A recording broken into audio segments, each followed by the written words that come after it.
You're watching True Crime Archives, real mysteries in just minutes. Let's dive into the case. A ghost that solved her own murder.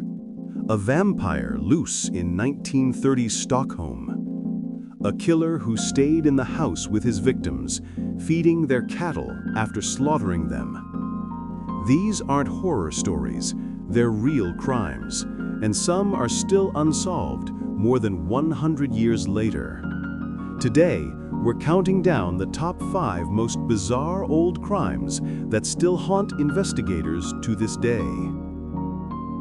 In the quiet town of Greenbrier, a young woman named Zona Heaster Shue was found dead at home. Her husband said she fell down the stairs, and the doctor quickly signed off on an accidental death. But Zona's mother wasn't convinced. Weeks later, she claimed Zona's spirit appeared to her at night 4 times, describing exactly how her husband broke her neck in a fit of rage. The ghost even told her the angle her head had been twisted. The mother demanded an autopsy, and when doctors examined the body, the neck was indeed snapped in the same place the ghost described. The husband, Erasmus Shue, was arrested and later convicted of murder. To this day, it's the only case in U.S. history where testimony from a ghost directly led to a conviction. In 1932, police broke into a small apartment at Atlasgatan in Stockholm after neighbors complained about a smell. Inside, they found Lily Lindestrom, a 32-year-old woman, lying face down on her bed, completely drained of blood. Next to her body was a glass, half filled with blood, and a blood-stained ladle. The killer had also left bite marks on her neck. Investigators believed the murderer might have drunk her blood. But the strangest part, there were no signs of forced entry. Whoever did it was someone Lily trusted, perhaps one of her clients, as she was known to work as a call girl. Police interviewed dozens of men. None were charged. The press named the culprit the Atlas Vampire.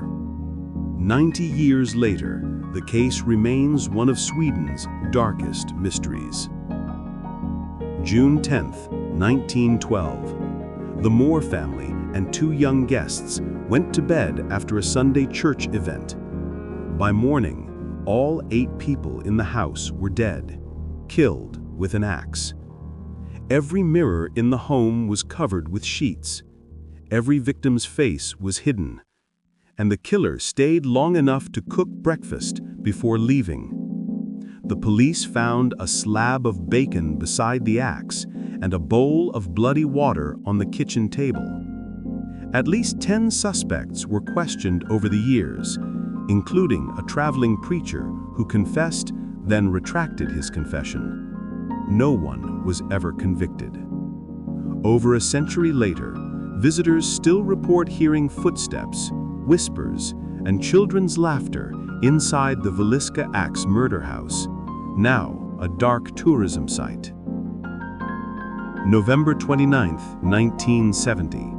Hikers discovered a burned body in a remote valley near Bergen. Around her were strange objects: several bottles of sleeping pills, a half-melted umbrella, a coded notebook, and multiple wigs.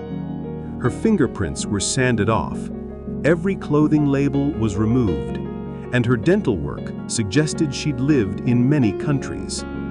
Police traced her movements across Europe. In hotels, she always checked in under fake names, switching languages with ease.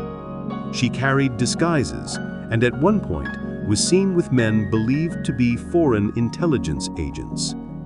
The media dubbed her the Isdal Woman. Many think she was a spy caught in the crossfire of the Cold War. Her DNA was tested again in 2016, but even with modern technology, her identity remains a mystery. And now the most chilling case of them all. In a small Bavarian village stood a remote farm called Hinterkaifeck, home to Andreas and Cecilia Gruber, their daughter Victoria, her 2 children, and the maid Maria. In late March 1922, neighbors began to notice something odd. The family hadn't been seen for days, yet smoke still rose from the chimney. When they entered the barn, they found horror. 4 of the family members lay stacked on top of each other beneath hay, brutally killed with a mattock. Inside the house, they found the maid and young Cecilia, also dead. But what made the crime truly terrifying was what happened after. The killer, or killers, stayed on the farm for days after the murders. They fed the cattle, cooked meals, and even swept the floors.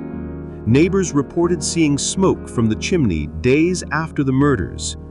When police arrived, they found a set of footprints leading from the forest to the farm, but none leading back. Despite dozens of suspects, including a former lover, escaped prisoners, and even Victoria's father, the case remains unsolved. Every crime leaves a trace, but some fade into folklore, where truth and myth blur together. The Greenbrier ghost turned grief into legend. The Atlas vampire blurred the line between murderer and monster. And Hinterkaifeck showed us that sometimes evil doesn't need a motive. It just needs isolation and silence. Which of these crimes do you think hides the darkest secret? Tell us in the comments, because next time we're uncovering the full story behind Hinterkaifeck, from the eerie footsteps in the snow to the terrifying theories that still haunt Germany today.